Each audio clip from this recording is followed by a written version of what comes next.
What makes a fighting game good? Is it the characters? The mechanics? The community of players? Of course, all these things definitely help, and it would be difficult to make a fighting game enjoyable without them. We've seen games like Mortal Kombat, Street Fighter, and Tekken come out not just with fun mechanics and a large roster of characters, but also with communities that compete at a global level with fans all across the world. Even with all those games having extreme popularity though, there's one game that in my opinion outshines them all, and that's Super Smash Bros. Ultimate. Of course, the entire Super Smash Bros. Franchise has games that completely revolutionize how fighting games should be played, but the latest game in the series in particular has almost everything you could ask for in a competitive fighting game. There are so many things that this series does right that separates itself from the rest of the competition, which makes me think that I might need some help on this one. That's why I asked my good friend PK to help explain why Super Smash Bros. Ultimate is the best fighting game of all time. Links to his channel are down in the description. So first of all, let's get right down to the most obvious point of all, the characters. Super Smash Bros. Ultimate doesn't just have one of the biggest rosters of all time with a base of 74 characters, not including downloadable content. It also has some of the most adored franchises from games that we already recognize and love. Except for a few minor exceptions. Sure, there are games like Soul Calibur and Tekken that create a lore around their game, kind of like a backstory to help explain why we should care about the fighters. But for the most part, people just pick whoever has the most fun playstyle or whoever's the most aesthetically pleasing. While we could say something similar about Smash Ultimate, there's a deeper connection that we have with the characters. We didn't just hear about their backstory, we lived it. When we use Link, we think of all the times we defeated Ganon and rescued Zelda. When we use Cloud, we think of the entire journey we had with Barret, Tifa, and the gang to defeat Sephiroth. When we use Waluigi, dang it, he's still not a playable character yet, is he? Okay, well, I've used Mewtwo in like every Pokemon run I've ever done, so my point still stands. Okay, hold on. There are games like Dragon Ball Budokai and Marvel vs. Capcom which have casts that we already know and love, so what makes those games any different than Smash Ultimate? Well, first I've got to say that both those franchises are incredible, except Infinite. But they fall behind in two major aspects: evolution and how the game is played. So, to reiterate, I love the Dragon Ball Z games, and I used to play the crap out of Marvel vs. Capcom 2 back in the day.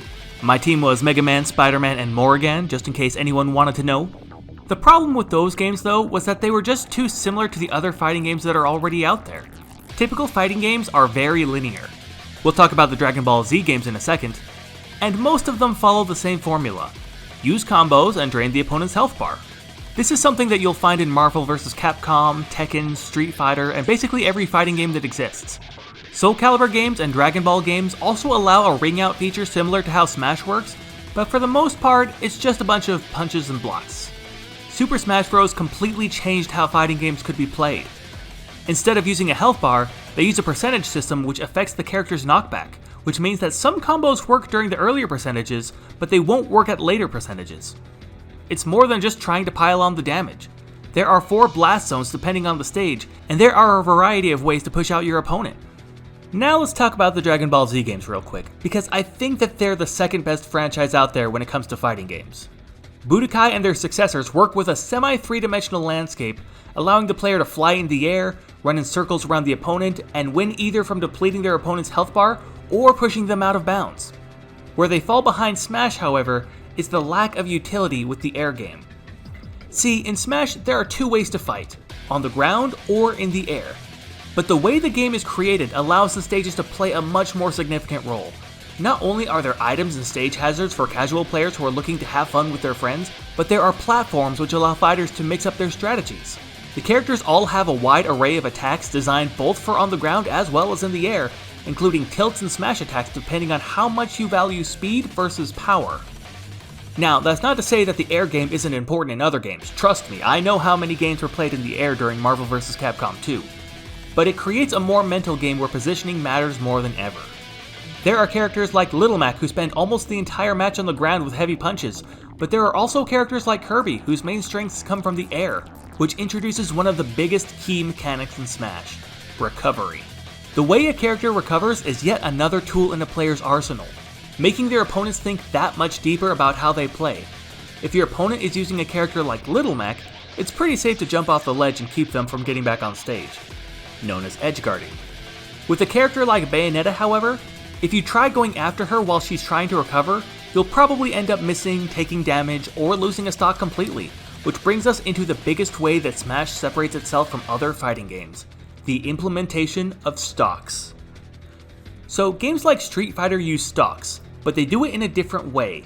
They have a battle, and whoever wins the game is basically the winner of the match. Then they fight again starting from full health in usually a best of 3 scenario. What Smash does, however, is have a number of predetermined lives, but when somebody loses a life, the game keeps going with no breaks.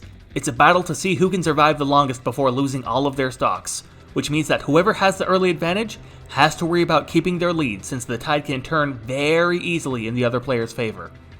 It keeps players on their feet the whole match, and that by itself makes the game so much fun.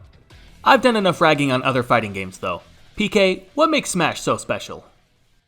Okay, so now that Red Jaren is done with his part of the video, it's my turn to talk about why I think Smash Ultimate is the best fighting game of all time. Seeing as Red already spoke about the incredible roster of fighters, the knockback mechanic, and the fact that you can fight in the air and on the ground, I'm going to be avoiding these topics and talking about entirely different ones, with the first being the more casual side of the game. Fighting games are generally known to be pretty difficult games. There are multiple different fighters that all have different movesets that can all string together insane combos. On top of that, you need to worry about predicting what your opponent is going to do next, while also thinking about how to approach them. Then on top of that, you need to worry about timing each attack perfectly. All these factors that I just mentioned make fighting games extremely hard for casual players to just start playing. Let's say you play any fighting game, for example, and you're quite good at the said game, and you want to play with your friend who's never even touched a fighting game. The person that plays the game will end up destroying the person that doesn't, and this will just result in a pretty bad time for both players. Now this is where Smash Ultimate comes in. There are these weird and wonderful things called items that do an incredible job at keeping the game balanced between players with different skill levels. In Smash Ultimate, there are 70 frickin' items, with some of these being the Banana Gun, which is a surprisingly powerful gun that shoots bananas, the Master Ball that when used summons a legendary Pokemon that attacks for you, and there's the Super Mushroom, which is a mushroom that just makes you really big.